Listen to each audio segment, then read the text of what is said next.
what it means to be a citizen and what it means to live in a democracy in this system that we participate in. And so some of the terms that you'll see, if you remember, the quizzes are based off of vocabulary, so hint some of the things you'll need to know. Civics, citizenship, citizen, service economy, value, popular sovereignty, and institution. And don't fear, you will see these again.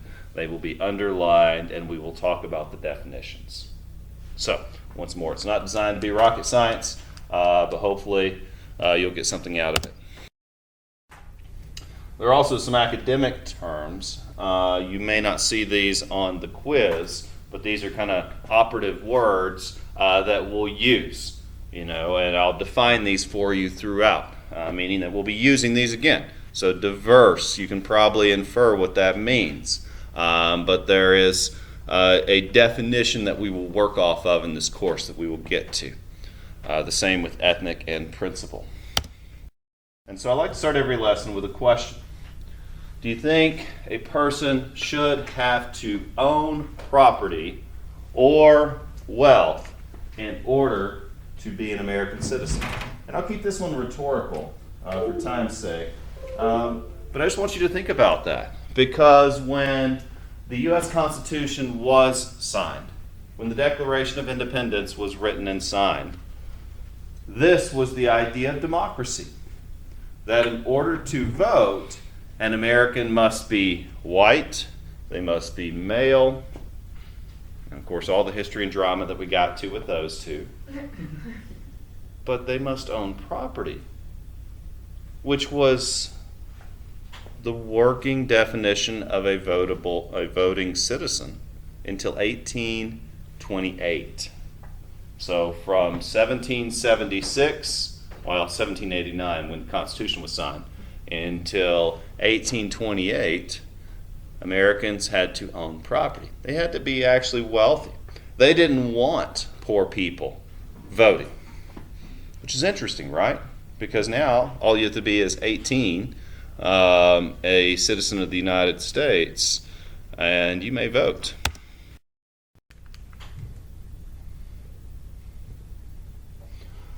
All right, so simplest lesson ever. What is civics? Civics is the study of the rights and duties of citizens. The rights and duties of citizens. So we'll get to that term. What does a citizen mean?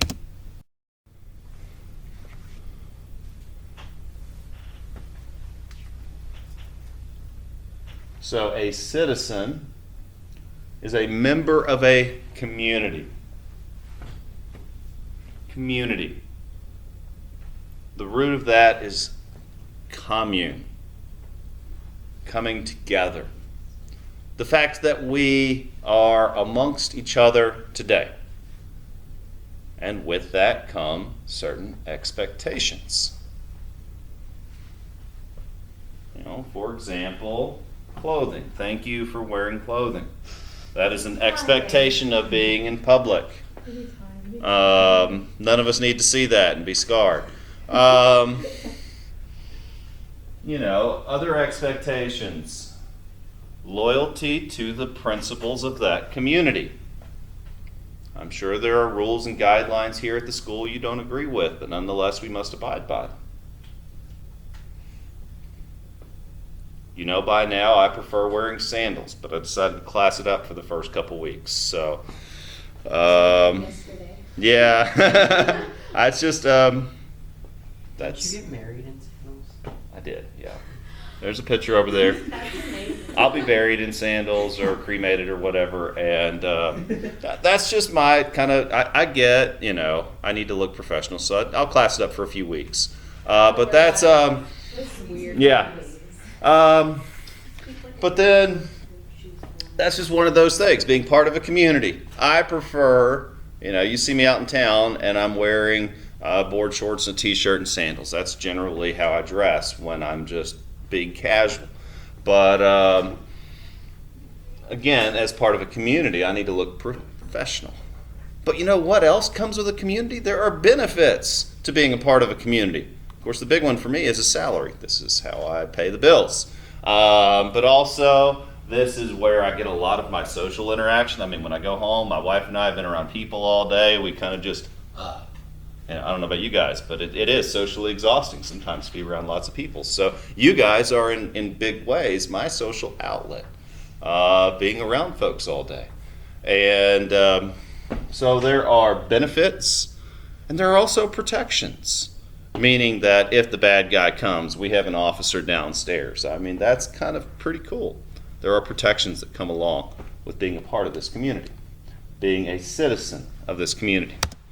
Now, in terms of being a citizen of the United States, which is where we'll spend a lot of our time talking, there's a formal term, citizenship. And Con was just talking about that. Citizenship is the idea about the rights and duties of being a member of a state. So the rights you have as a citizen of the early college, you get to go to college for free. Pretty sweet.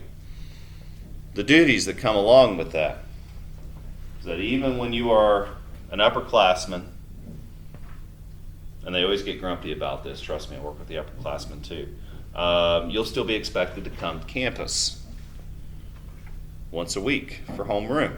And you're expected to be there. And there are penalties if you don't come.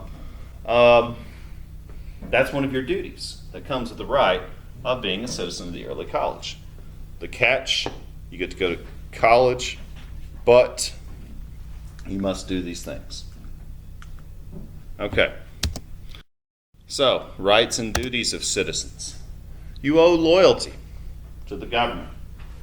And like so many things in civics, that is a subjective term. What does loyalty mean? In fact, your whole first essay is tied up with that idea of loyalty. Were those students being disloyal when they wore black armbands to protest the Vietnam War? They would tell you no. Many would have told you yes.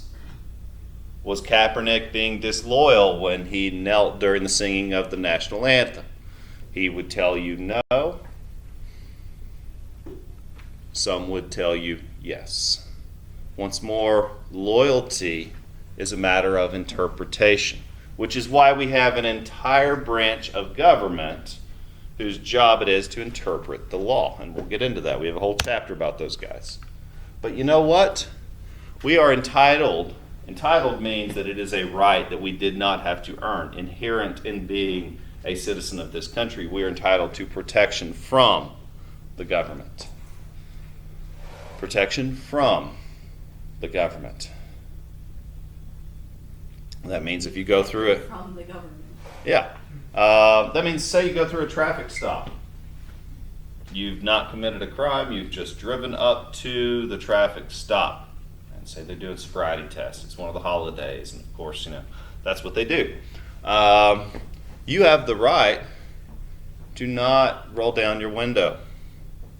You do. It's kind of a jerk thing to do, but you can actually do that. Lawyers post YouTube videos of it all the time where they're like, I'm a lawyer, and they will literally tape a piece of paper to their window with the answers to the typical questions. Like they'll put their driver's license number on the window and they won't roll it down. And there's tons of these videos of officers getting very frustrated, but then talking to their supervisor and going, actually, yeah, I have to do that. I can't make the guy roll down his window without probable cause. That's the big legal term there.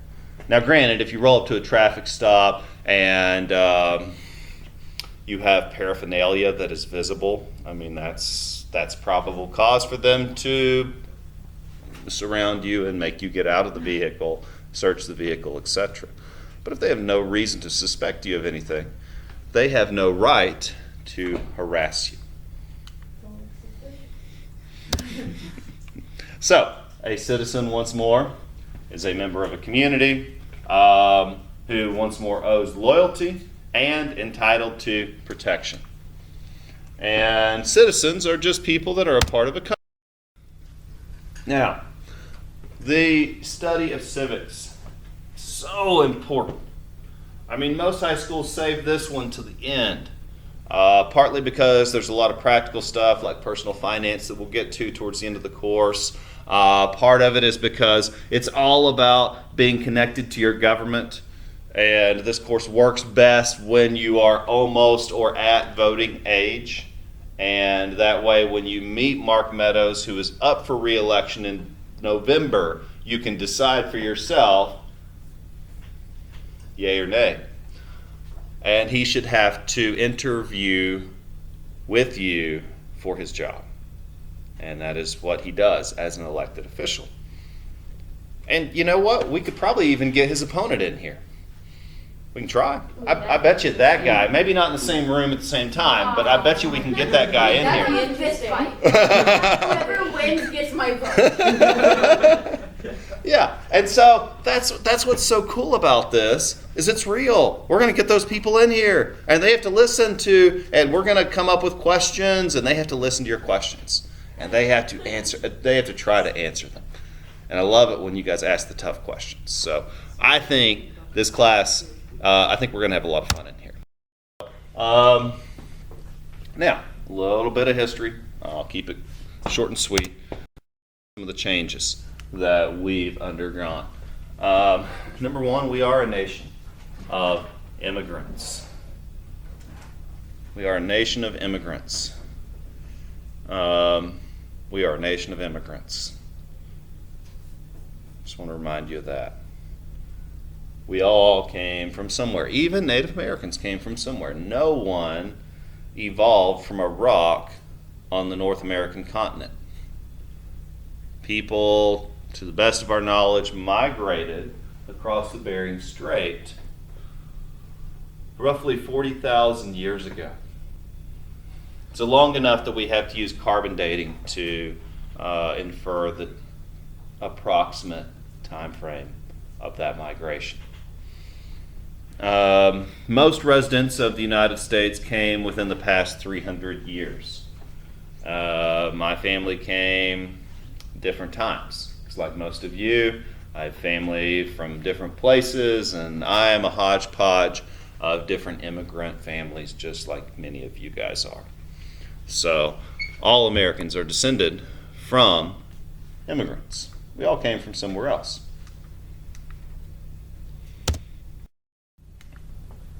Many of us came from Europe, many of our descendants, that is, or ancestors, I mean.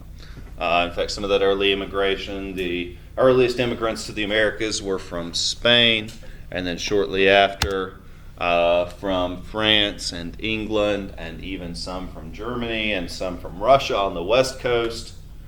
But of course, to fast forward, the British colonies declared their independence in 1776, and then after some fighting, and then after a failed attempt at government called the Articles of Confederation, we came up with a successful form of government called the Republic, with the signing of the U.S. Constitution, the election of George Washington in 1789.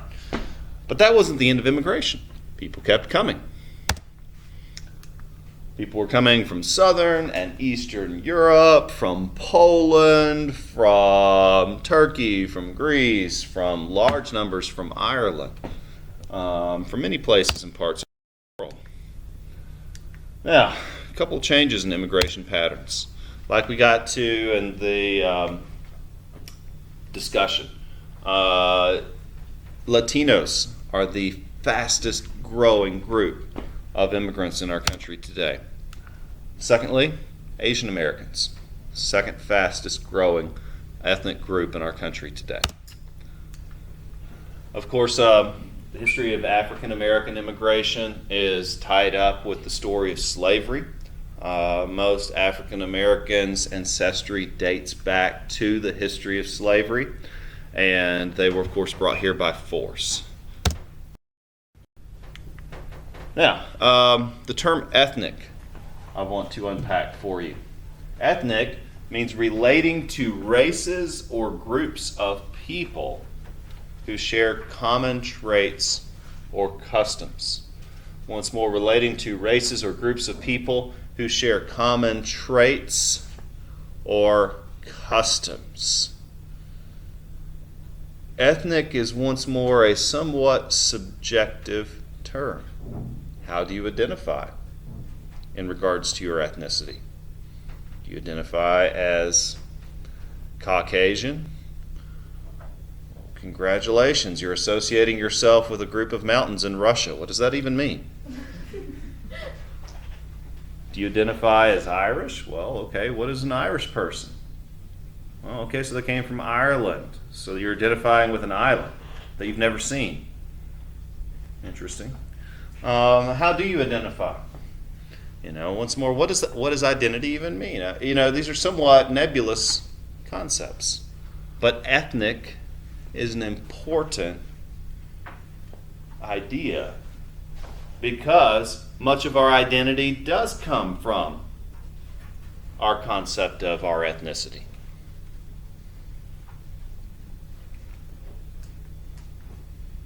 For example, start with my own, whites of European descent.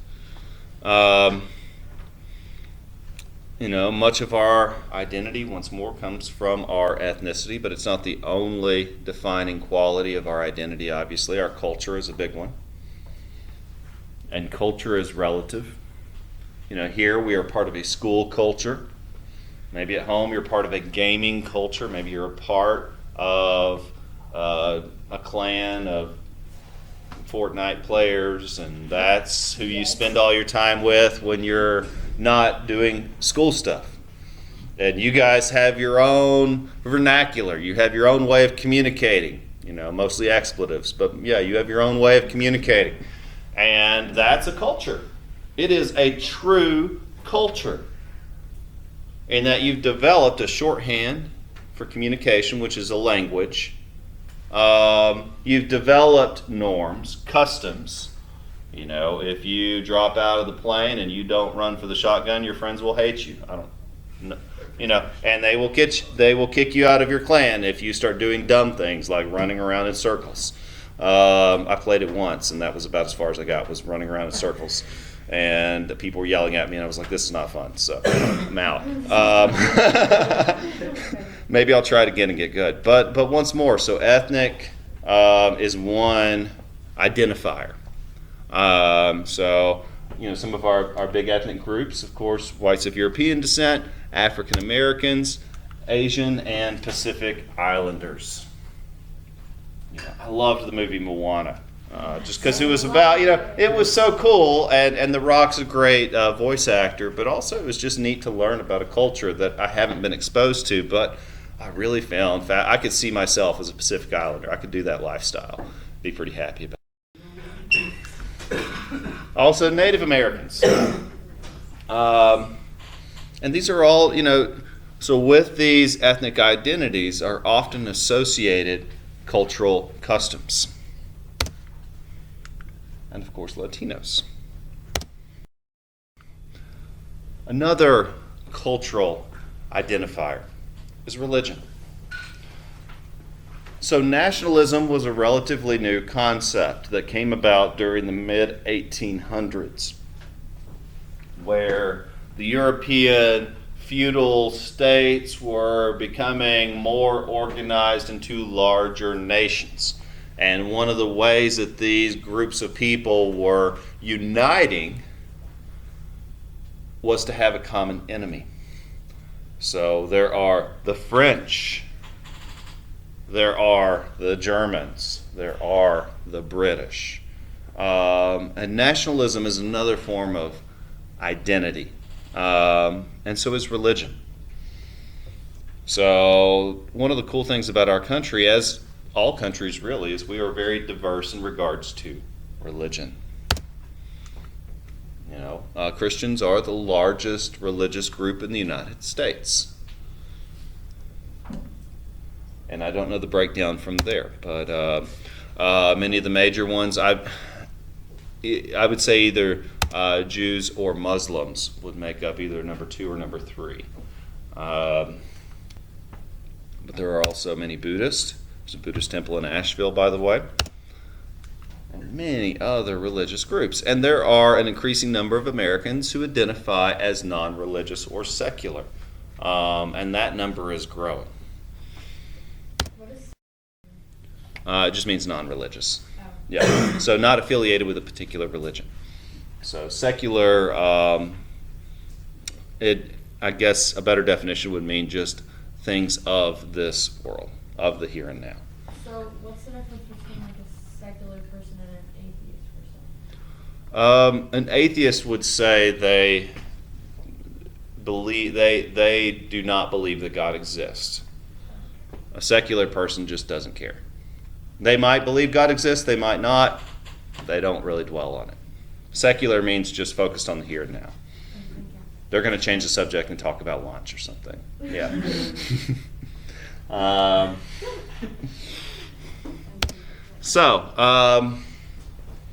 Population growth and change today. Couple of things that are fascinating.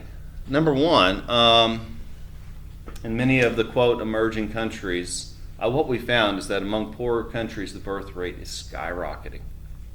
But among wealthier countries, the birth rate is either stabilized or in decline. So my wife and I just had one baby. We're having one baby. He's awesome. There's his picture. But he's the only one. I mean, we're not being selfish. We raised her sisters. So we adopted a child, and we had a child. And so in terms of birth rate, though, we're cutting our population in half. And we're not the only ones. Plenty of couples don't have kids. Plenty of people choose not to marry or reproduce whatsoever. And they go on to live happy lives. Well, that's just a fact that we need to understand. Post-World War II, our birth rate has declined to the point now where we are barely replacing ourselves. Also, in regards to the economy, more people are working in the service economy than ever before. And by service economy, this means the majority of people earn their living by providing a service rather than manufacturing a product. There are manufacturing jobs in this county. In fact, a factory is opening 10 minutes from my house. They make those Sylvan outdoor sport trailers, the cool little pop-up things. That factory is going to be 10 minutes from my house. Who knows? Maybe I'll burn out of teaching and go make pop-up campers. Well, so there are manufacturing jobs around here. But most of the jobs around here, can anybody tell me who the number one employer in Henderson County is? McDonald's. I hope not. GE is a large employer, but they're nowhere near the top. The schools. The largest employer in Henderson County. How about number two? I don't know where GE breaks into that. They do employ a lot of people. Schools. Think who else is its own city? I had to take a guy to Pardee Hospital this summer. He got hurt and broke his ribs. I'd never been to their ER, but even Pardee, which is kind of a small local hospital, is its own little city.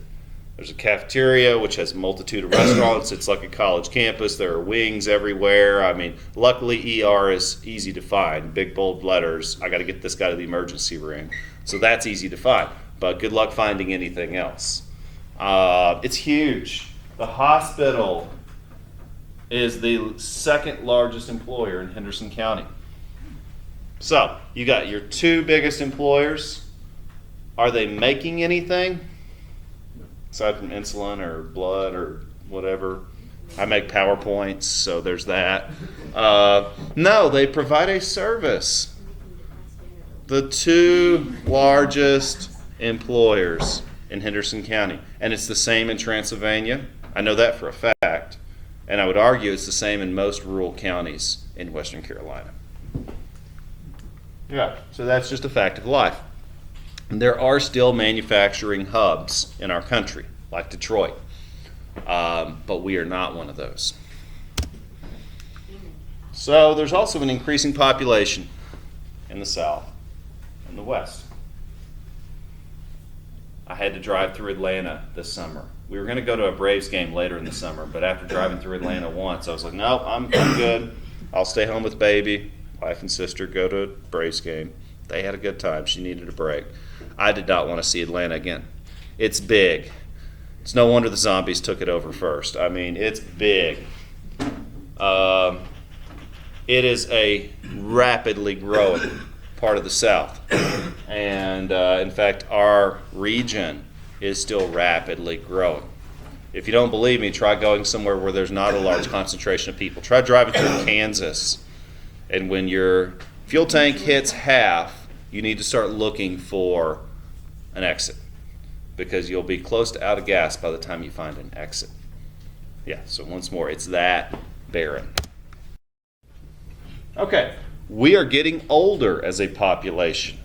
Look around Henderson County and you can see, right? We are getting older. It's a great place to retire, so that's why we have so many elderly. However, our country as a whole is getting older for two main reasons. We are living longer, which is sweet. We are having fewer babies, which you interpret that how you want. But that's where we are.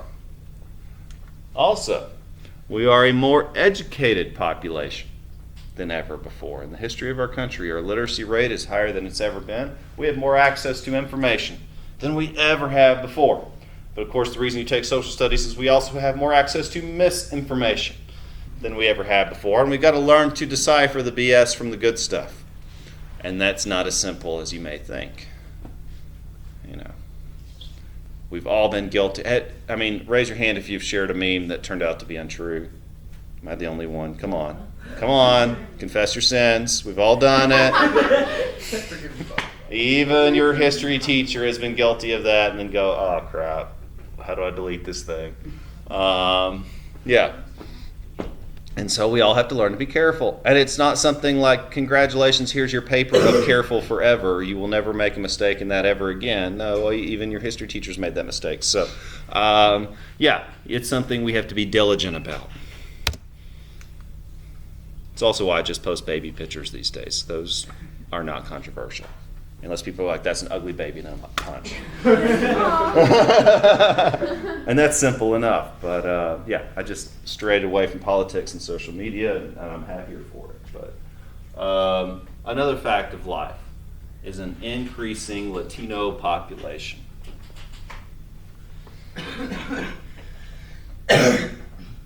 And I'm just going to leave that there.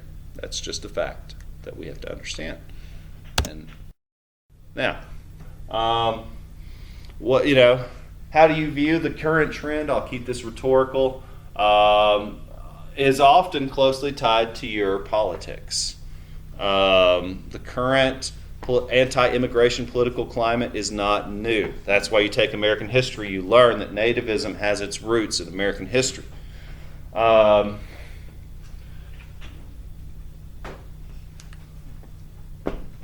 Okay. Next, key values. So if we are so diverse, we are diverse in regards to religion. I mean, some of you guys go to church 3 times a week. Some of you guys don't even like talking about religion. And that's fine. But that makes us a very diverse group. Some of you guys identify among various ethnic groups. Some of you identify among various groups in regards to sexual orientation. Some of you identify in regards of, you name it. I'm a kayaker. That's a really weird subculture that not many people understand, but that is something I identify as culturally. That labels me in a certain way. Just like if you're a Fortnite player, well, that tells us something about yourself, right? And you don't even have to really ask follow-up questions. You can say, oh, you play Fortnite? Well, okay, that tells me some things about you. It shouldn't tell me everything about you, but it gives me a basis to ask follow-up questions on. It's like, okay, so you're a kayaker. Well, how bad does your car smell? That's always the funny one because we always have wet stuff in our car. And so I'm always having to air out my car or buy air fresheners. So yeah, that's just one of the fun facts about my culture, is that I'm always carrying around wet stuff. And it's not the best for cars. So anyway, if we're all so different, what allows us to live in the same place? What allows us to be in the same room? And that is that we do share certain values. So by values, I mean the general principles of beliefs that people use to make judgments and decisions. You know, if you've ever been in a heated argument, I can't remember if I told you guys, but I spent a weekend recently with a guy that he's the head of admissions at App State. Sorry, I don't have the inside scoop. I mean, I guess holler at Alexis Pope and tell him that you know me, but it's Dr. Pope officially. But anyway, we got in a heated argument about early colleges. And he was saying that early college students struggle at App, and I was like, you don't know our kids. We're the top early college in the state. And it went in circles and circles and circles until finally we had to say, this is not a healthy conversation. We need to talk about something else. And I broached it with him a couple days later, once we both had a chance to cool down, while we were both sitting down, while we were away from a group of people. And we talked it out in a much more calm fashion. But I'll tell you what, I'm still not calling the guy next time I go to Boone. He's still not like, oh, I'm in Boone, let's go eat at the burrito place. No, I'd just rather not. He's nice enough that next time I see him, we'll hang out, but I'm not going to seek him out. Why? Because it's awkward to have those kinds of heated exchanges. It's uncomfortable. None of us like that. I'm sure he didn't like that either. And so heated exchanges are not fun. And he and I learned this, we're just seeing things differently. But even though there are things in this room that we could probably all disagree about and have heated arguments on, we could, but none of us really want to go there, I hope not. We're going to have civil discussions in here, I hope. But the point is, there are things that we can unite around. You know, today when people try to bring up politics to me and ask me about what are your political beliefs, my go-to answer, unless you catch me in a weird mood and then I'll go there, and I try not to these days. My go-to answer is we have a lot more in common than we like to admit. And that's my catch-all. Why? Because I teach civics, because I teach togetherness. There's plenty to be divisive about. But there's more, I would argue, there's more that we can agree on. Okay, so values that bring us together. So, number one, we have a shared common political and civil heritage. We do. We share a history. Even if your family just immigrated here, you joined into that. Welcome, you're on the train. Don't know where the train's going, but you're on it. And that gives us a shared experience. And some common values that we share. At the end of the day, we should all agree, unless you're a nihilist. Yeah. That life, liberty, and the pursuit of happiness. And there are some straight up nihilists that would disagree with that. But I would say most people, if they're being really honest with themselves, can agree that that's a good idea. And you know what? As Americans, we also believe in popular sovereignty. And that's a tricky one too. Because you know what? People make dumb decisions sometimes. We do. We do dumb things. I mean, it's not story time, but we do some dumb things. And then we expect the same group of people to make the best choice about our leaders. I don't know about you, but we're not always the brightest bunch. I'm not just talking Americans, I'm just saying people in general. We're not always the brightest people, but yet we believe in popular sovereignty. And that means that the power lies with the people.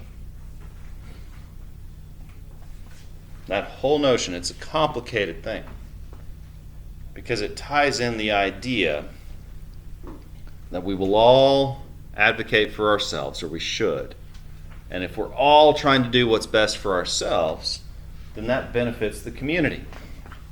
You growing up to make lots and lots of money and do awesome things benefits the community. You seeking your selfish interest benefits the community, because you're going to grow up and pay taxes. And those taxes are going to pay my salary and are going to help this building thrive and are going to help our community and repair the roads that you drive on and the hospitals that you have to go to and that sort of thing. And so we have faith in humanity.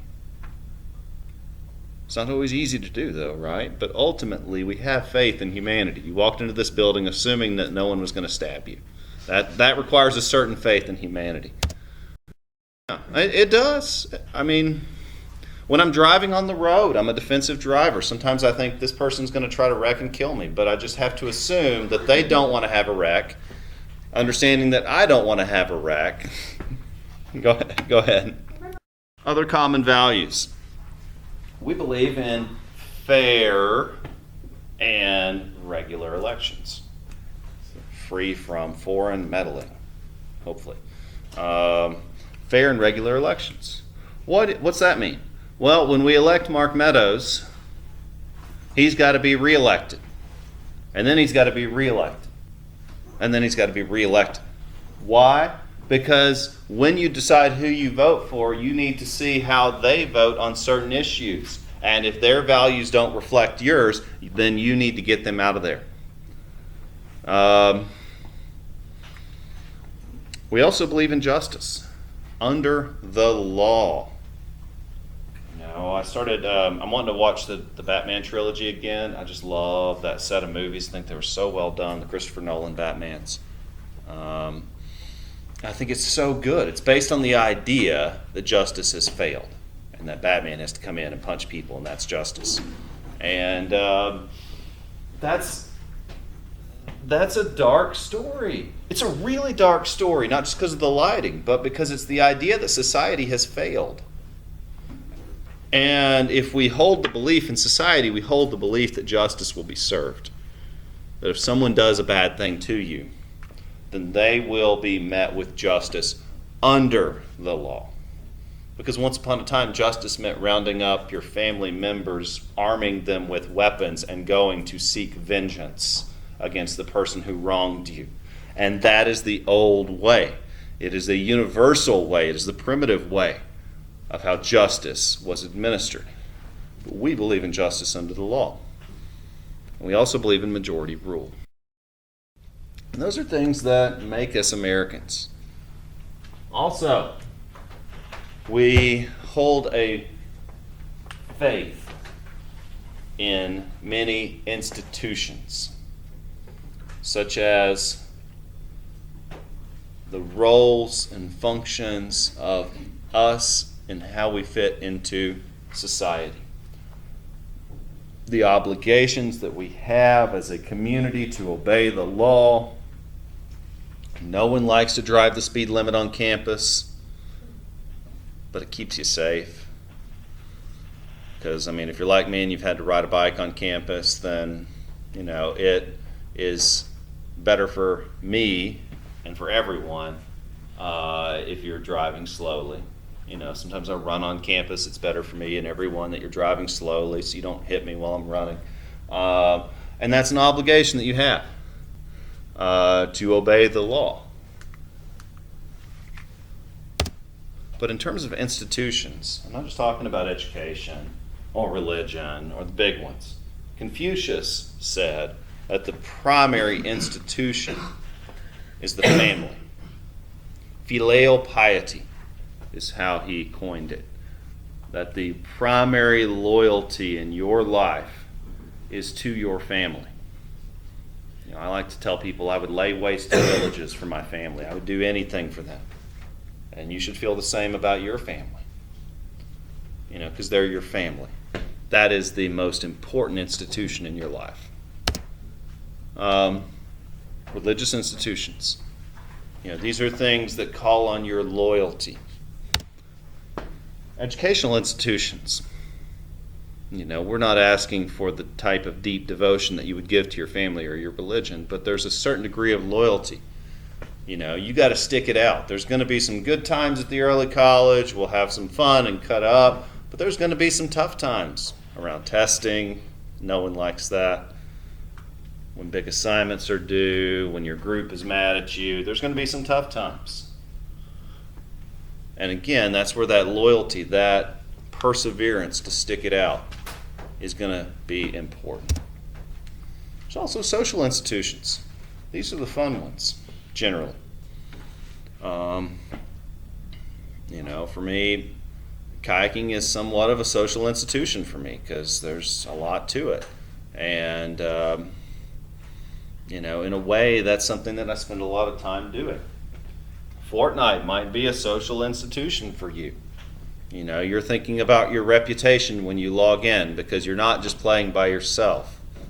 You're playing with others. And if you're that guy, then no one's going to want to play with you. There's also governmental institutions. Governmental institutions. You know, this is your local government. In fact, of all the people that we will seek to get into this room, our local government is the ones that I would almost bet money will come. You know, we'll get them in here. We'll get a representative from the sheriff's department. We'll get a representative from the school board. We'll get whoever you guys can think of. We could reach out to the mayor, the county commissioners, because that's your local government. They're the people that you will interact with the most, that you need to get to know personally. Those are your governmental institutions. And finally,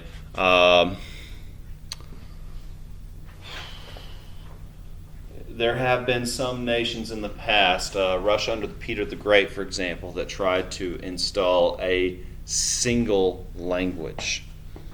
It was always a colossal failure. Even when the ruler had the power of life and death over his people, it was still a failure because language is a part of culture, and you can't kill a culture. But one of the benefits of our community is that we can actually communicate easily since we share a language. And so many people who immigrate to this country eventually do learn English.